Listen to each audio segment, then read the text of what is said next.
Good afternoon, everybody. We're back here to have a little look at yesterday and a little bit of today.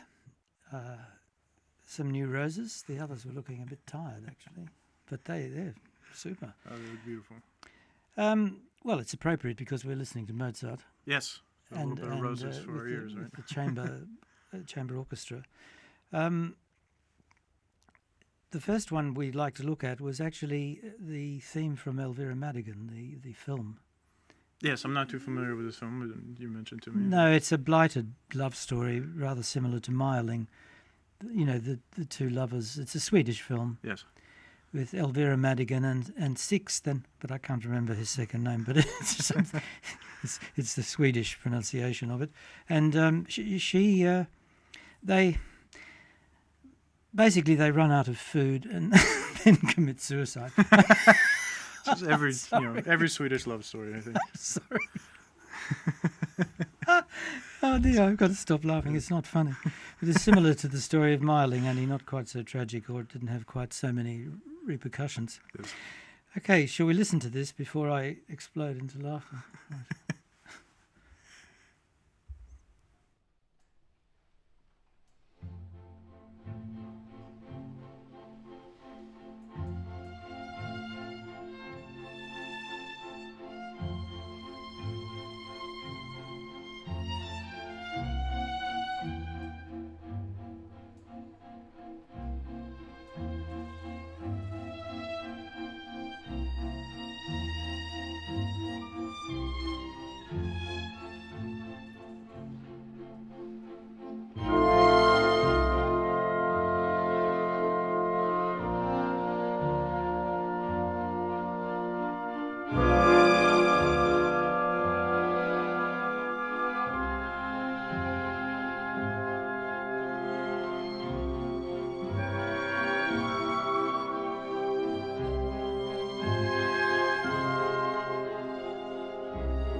Okay, I must apologise for being so flippant about this because it's a very beautiful theme. Oh, really absolutely is. gorgeous. You know, I think it's important to mention his age, 16 years old. Yes. The world is really in front of him. I expect to see him in major piano competitions, in the coming years. Yes. So, yes. and even, this afternoon he'll be playing the Chopin B-flat minor sonata, and once again we're going to have the pleasure of hearing Prokofiev Sonata number 7 again. So it's that repertoire and the way he plays, he continues to amaze me, especially at that young age. He's precocious. So, right, we move on to one of the Poles in the competition, Jakub Kuślik. Yeah, representing Music Academy here in Bydgoszcz. Yes. So, and I very much enjoyed the Allegretto from the G major concerto that he played. Yes. This is the one with the Papageno theme associated with it. There's an interesting story regarding this. Mozart was wandering in a park and heard a starling singing, and the starling was actually for sale in a little cage. And he allegedly said, "That's a very, very beautiful." So he bought the bird and took it home. And when it died, he buried it in the garden and put a little stone with an poetic epitaph.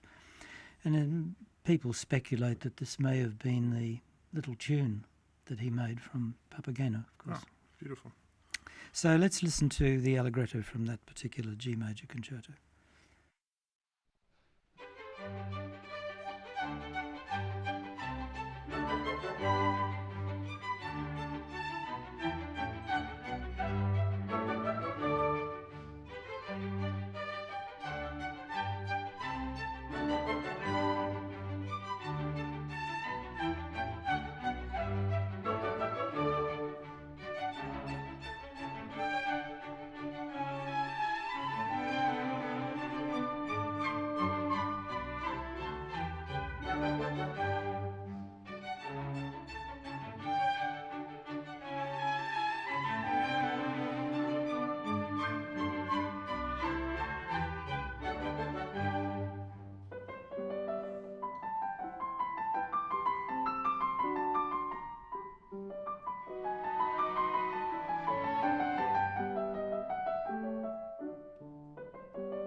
Yes, I wanted to mention something about new technology for the televising of this particular competition. They have a new 360-degree camera, and you out there, if you're interested, if you listen to Bielitska playing her concerto on YouTube, on the Paderewski competition channel, you can see it in 360 degrees. In other words, it moves around the orchestra and the pianist. It's an extraordinarily effective piece of technology, I must say. You saw it, didn't you? Yes, it's on the stage, a camera on the stage, and you can really see the audience and the hall from the perspective of the performer on stage. So it's really interesting. One of the very great performances of the competition, marred by an accident, I suppose you could say, but it didn't bother me terribly, was Xiaohui Yang playing yesterday. This was an extraordinarily beautiful performance. It's the A major. I agree with you. Yeah, also probably, in my opinion, one of the most beautiful Mozart concertos. Yes, certainly the Adagio is heartbreaking. It's wonderful. Yes, Adagio. and I think she did a tremendous job. Yeah, as you mentioned, there was a bit of a slip up, but it's not about what happens, about how you react to it. And I think she came back from it, and it's a very strong finish. And what was extraordinary about her playing was the sound, this extraordinary sort of crystalline transparency to her sound. Yeah, and it just floated above the hall. It was quite remarkable. Yeah, it's interesting articulation and the way, I think the way that Mozart intended it, the way that it would sound on a forte piano as well. So. And also the phrasing was wonderful. Yes. And I mean everything. It was a divine performance. But then in the third movement, towards the end of it, something went astray and she got a bit lost. Yes. But I don't think, members of the jury I've spoken to, I don't think anybody who was really musical would worry about this at all. I really don't think it would be I'm glad to hear that from the jury. As a pianist, I think all pianists kind of, it's always in the back of their mind, that kind of moment where things can go wrong, unexpected moments like that. So as a pianist myself, hearing that the jury doesn't mind that too much. Because I think a lot of people out there probably think, if they play one wrong note, they're out, sort of thing. It's not true. Yes, it's not true. It's art. It's piano playing, and it's about how you recover the reaction, and I think that she handled that truly professionally. Right. Well, let's allow them to listen to it again if they missed it.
So beautiful, those descending notes.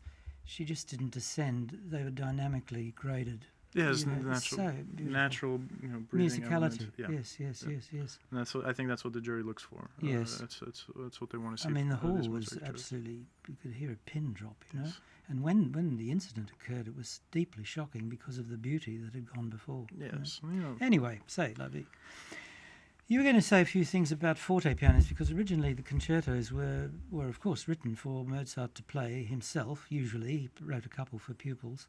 Yes, we were talking earlier about how the conductor was interacting a lot with the musicians, and at some point even conducting the piano. And then we started discussing how the pieces were Mozart originally wrote for himself to conduct on the forte piano. I think you asked me about the sound. How would a forte piano carry? Well, I've had the pleasure of hearing Mozart concertos played on forte piano, and actually quite a large theater, 1,500 person theater. And I tell you, the sound, it carries absolutely. There's kind of a trick to playing the forte piano because the hammers are actually made of leather on the forte piano, as opposed to modern pianos have felt. This is deerskin, I think, something like that. So if if you strike the key too hard, the hammer sticks to the string for just a millisecond, actually killing the sound. So the sound, it dampers the sound actually if you play the forte piano too hard. So you need a very delicate kind of touch to really there's a wonderful resonance. Forte pianist, Andreas Steyer. I suppose you've heard him. Maybe not. I'm not too familiar. Oh, but so like if you embody that, my teacher actually used to make me practice Beethoven and Mozart on forte piano to kind of emulate that soft touch. Well, I play the harpsichord. Yes, but I also play the piano, and what I've found is that the harpsichord has made me far more accurate playing the piano, because you only have to touch a key, and I think the forte piano is very similar. The touch is so light. Yes.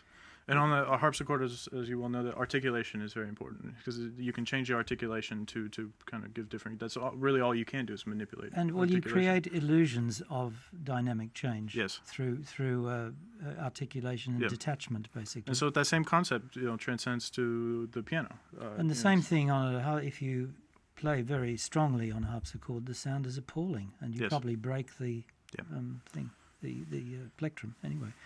Okay, the last clip we were going to look at then is Dina Ivanova. And she played the A major as well? Yes, she played the A major as well, but I think we'll listen to the third movement because it was so stylish, so theatrical, so full of panache and elan. It was just spectacular, quite apart from the red dress she was wearing. Yes, and we were talking about in her earlier performances about her reactions to the music. Exactly. And I think that the conductor and her really fed off of each other in that sense. The visual stimulation the conductor gets, and there was a lot of interaction, kind of more so than the other performers, between the conductor and... well, I'll require open heart surgery if I see her too often. Okay, let's hear this. Right.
mean, I think she communicates a lot of warmth and love and joy of actually playing the instrument. I mean, she really enjoys it. Yes, yesterday I was kind of critical of her, the theatrics with the piano. But today it didn't bother me at all. I thought it was quite charming, and like I said, it really kind of.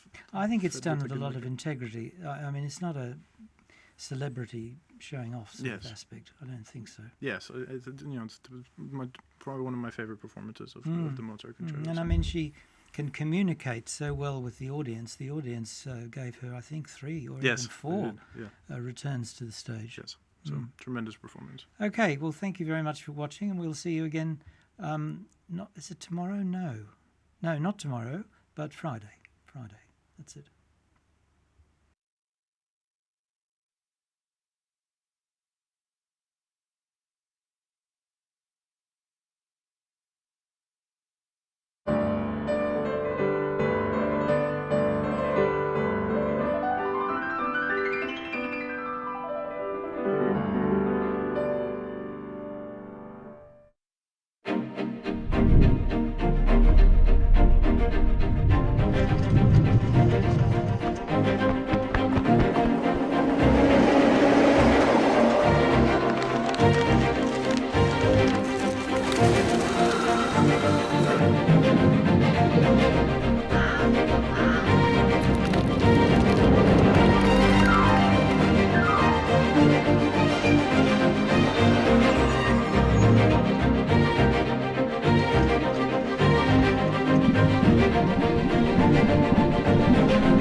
future. Study at Kazimierz Wielki University in Poland.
Uni is cool.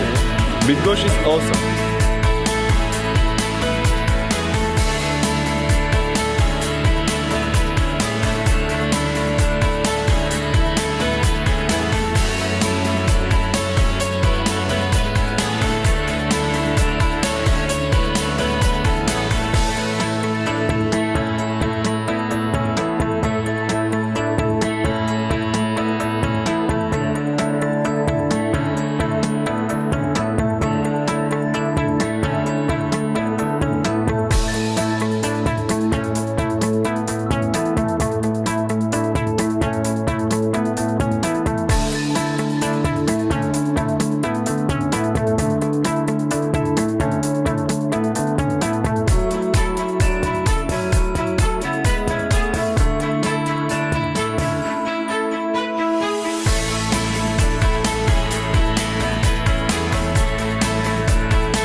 The organisers of the 10th International Ignacy Jan Paderewski Piano Competition would like to invite you to the concert halls at the F. Nowowiejski Academy of Music and the I.J. Paderewski Philharmonic Hall. From November the 6th until November the 20th, 2016, 53 pianists from 19 countries, selected from among 164 candidates, will be performing. They will be accompanied by 3 conductors, as well as Capella Bydgosztiensis and the Symphony Orchestra of the Pomeranian Philharmonics. The prize pool totals €64,000 and also includes the possibility of performing in a dozen or so countries worldwide. Internet transmission will be available at paderewskicompetition.pl.